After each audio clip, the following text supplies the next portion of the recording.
Good morning friend, कैसे हैं आप। आपका हमारे समदरिया आईएएस में फ्रेंड स्वागत है।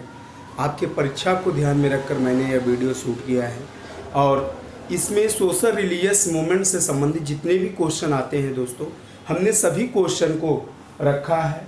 साथ में हमने प्रीवियस लेक्चर में जो वीडियो हमने शूट किया है उस वीडियो में जितने बड़े टॉपिक थे उनको फोकस किए हैं। आज के लेक्चर में हम सभी छोटे छोटे टॉपिक को फोकस करेंगे दोस्तों, और इससे रिलेटेड जितने भी क्वेश्चन आपके एग्ज़ाम में पूछे गए हैं, चाहे वो सिविल के एग्ज़ाम में हो या स्टेट पीएससी हो या एसएससी रेलवे के एग्ज़ाम में हो, सभी क्वेश्चन को हम वन बाय वन देखेंगे दोस्तों। इसी की कड़ी में आज मुस्लिम सुधार आंदोलन के अंतर्गत हम बहावी आंदोलन को देखेंगे दोस्तों। बहावी आंदोलन का जो पीरियड है बहुत बड़ा पीरियड है दोस्तों। यह 1820 से लेकर 1870 तक हुआ था दोस्तों। बहावी आंदोलन का जो क्षेत्र है दोस्तों, ये पूर्वी भारत, पश्चिमी भारत, उत्तरी भारत का क्षेत्र है दोस्तों। इसमें दक्षिण भारत नहीं शामिल था दोस्तों। लगभग दक्षिण भारत को छोड़कर पूरा भारत में बहावी आंदोलन दिखाई पड़ता है दोस्तों। इसका जो प्रमुख केंद्र है, हेड ऑफिस है दोस्तों, ये पटना में था। अब हम थोड़ा सा इसके बारे में, ये क्या है, क्यों हुआ था, इसके बारे में हम देखेंगे दोस्तों। बहावी आंदोलन जो था, इसके जो फाउंडर थे दोस्तों, सबसे इंपॉर्टेंट चीज संस्थापक, इसके फाउंडर जो थे अब्दुल बहाव जी थे। कौन थे दोस्तों? बहावी आंदोलन के जो फाउंडर थे अब्दुल बहाव। याद रखिएगा दोस्तों, one by one, line to line importance है दोस्तों, अब्दुल बहाव। जबकि इस आंदोलन को प्रसिद्ध करने का कार्य सैयद अहमद राय बरेलवी को कहा जाता है। सैयद अहमद राय बरेलवी, सैयद अहमद राय बरेलवी ने के द्वारा ही यह आंदोलन अपने सर्वोत्तम स्थिति तक गया था दोस्तों। अच्छा, इसका मुख्य जो हेड ऑफिस था दोस्तों, हमने बताया था वो पटना था। कहां था दोस्तों? पटना था। बहावी आंदोलन का जो मुख्य केंद्र अगर पूछा जाएगा तो पटना। फाउंडर पूछा गया है अब्दुल बहाव, प्रसिद्ध करने का से सैयद अहमद राय बरेलवी। ध्यान रखना दोस्तों, सैयद अहमद राय बरेलवी के नाम पर ही यूपी का एक जिला रायबरेली जिले का निर्माण हुआ। रायबरेली जो जिला बना हुआ है, यह सैयद अहमद राय बरेलवी के नाम पर ही बना है दोस्तों। अच्छा, यहाँ पे हम लोगों ने देखा कि बहावी आंदोलन का केंद्र क्या था, इसके संस्थापक कौन थे और प्रसिद्ध करने का श्रेय किसे जाता है दोस्तों।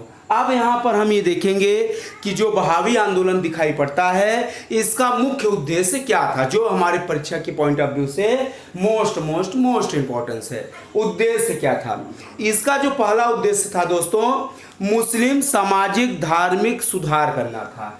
जिस तरह से दोस्तों हमने बताया था कि हिंदू धर्म में समय के अनुसार, यानी समय के अनुसार कुछ रूढ़वादिता, ठीक है, और भी बहुत सारी चीजें, जैसे छुआछूत हो गया, हमने बताया, सती प्रथा हो गया, दास प्रथा हो गया, पर्दा प्रथा हो गया, ठीक है, इस तरह से और बहुत सारी चीजें हैं जो हिंदू धर्म में निगेटिव चीजें जुड़ी थी, जिसके कारण हिंदू धर्म का पतन हो रहा था। हिंदू धर्म को छोड़कर लोग दूसरे धर्म को स्वीकार कर रहे थे। सेम उसी तरह से दोस्तों इस्लाम में भी समय के अनुसार कुछ ऐसी निगेटिव चीजें आ गई थी दोस्तों। उसमें सोशल रिफॉर्म करने के लिए, सामाजिक सुधार करने के लिए बहावी आंदोलन जारी किया गया था दोस्तों। पहला तो रीजन ये है कि मुस्लिम धार्मिक सुधार करना। दूसरा, बहावी आंदोलन का मुख्य रीजन क्या था दोस्तों? दूसरा प्रमुख जो रीजन ये है दोस्तों कि जो मुस्लिम थे दोस्तों, अलीगढ़ मुस्लिम आंदोलन जो चलाया गया था सर सैयद अहमद खां के द्वारा दोस्तों, उसमें मुस्लिम कम्युनिटी को हिंदू कम्युनिटी से अलग किया गया और इस्लाम का एक गलत तरह से इंटरप्रिटेशन किया गया। यानी जो इस्लाम के फॉलोअर थे उनको हिंदुओं से अलग करके, राष्ट्रवादी भावनाओं से अलग करके अंग्रेजों के साथ जोड़ा गया।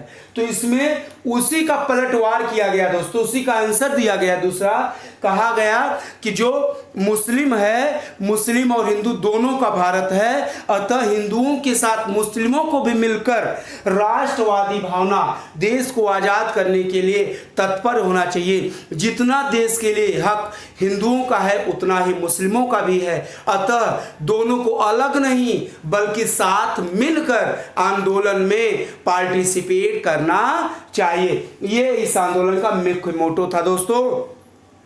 तो एक तो हमने बताया धार्मिक सुधार करना था, दूसरा मुस्लिम कम्युनिटी में राष्ट्रवादी भावना को भरना इस आंदोलन का मुख्य उद्देश्य था दोस्तों। अच्छा, इस आंदोलन की एक खास बात थी दोस्तों, ध्यान रखना। जो ये बहावी आंदोलन था दोस्तों, ये 1857 का जो विद्रोह हुआ था, 1857 का विद्रोह हुआ था। क्रांति नहीं सर, क्रांति दोस्तों गलत शब्द है। क्रांति होता है जब किसी भी व्यवस्था में अमूलचूल परिवर्तन हो जाए, जबकि 1857 के विद्रोह में कोई परिवर्तन नहीं हुआ था। परिवर्तन करने का प्रयास किया गया था, लेकिन अंग्रेजों के द्वारा बुरी तरह दबा दिया गया था। तो ये क्रांति नहीं हुई, यह विद्रोह हुआ दोस्तों। ठीक है, ये अलग बात है कि ये हमारे देश के हैं, इसलिए हम इनको विद्रोही शब्द का प्रयोग गलत करके इन्हें क्रांतिकारी शब्द का प्रयोग से संबोधित करते हैं। ये हमारी आस्था का प्रश्न है दोस्तों। ठीक है, चलिए भाई, दूसरा इसमें क्या खास बात थी दोस्तों कि जो बहावी आंदोलन था, यह 1857 का जो विद्रोह हुआ था उससे अधिक सुव्यवस्थित सुसंगठित आंदोलन था दोस्तों। कहा गया है कि बहावी आंदोलन जैसा सुव्यवस्थित आंदोलन 1857 का आंदोलन नहीं था। क्वेश्चन यहां से डायरेक्ट पूछता है दोस्तों कि 1857 के जैसा सुव्यवस्थित आंदोलन कौन था? तो ध्यान रखना, 1857 से ज्यादा सुव्यवस्थित सुसंगठित आंदोलन बहावी आंदोलन को माना जाता है। इसका क्या प्रभाव पड़ा दोस्तों, इसको अब हम लोग देखेंगे। इसका इफेक्ट पड़ा अलीगढ़ आंदोलन। जो बहावी आंदोलन हमारे देश में चला दोस्तों, अलीगढ़ आंदोलन का जो प्रभाव था हमारे देश में, यानी हिंदू मुस्लिम में द्वेषपूर्ण की जो भावना थी, उसको यह पाटने का कार्य किया दोस्तों, यानी द्वेषपूर्ण भावना को कम करने का महान कार्य किया। पहला तो ये इफेक्ट पड़ा दोस्तों। दूसरा इफेक्ट पड़ा दोस्तों कि जो अभी हिंदू और मुस्लिम दोनों अलग था, अब इस आंदोलन के कारण दोस्तों हिंदू मुस्लिम दोनों एक साथ मिलकर अपने देश को आजाद कराने के लिए सक्रिय होता दिखाई देता है, जो इस आंदोलन का सबसे प्रमुख प्रभाव फ्रीडम मूवमेंट के रूप में दोस्तों, फ्रीडम मूवमेंट में दिखाई पड़ता है दोस्तों। ये दो महत्वपूर्ण प्रभाव दिखाई पड़ते हैं। आज के लेक्चर में बस इतना ही दोस्तों। नेक्स्ट छोटे छोटे टॉपिक हैं दोस्तों, नेक्स्ट में दूसरा फिर से लाएंगे हम फराजी आंदोलन को। इसके बाद फराजी आंदोलन पे फोकस करेंगे दोस्तों। Thank you. अगर दोस्तों आपको हमारा चैनल अच्छा लगेगा तो इसे लाइक करना, कमेंट करना, शेयर करना, जिससे हम जैसा ही वीडियो लोड करें आपको नोटिफिकेशन मिलता रहे। Thank you class.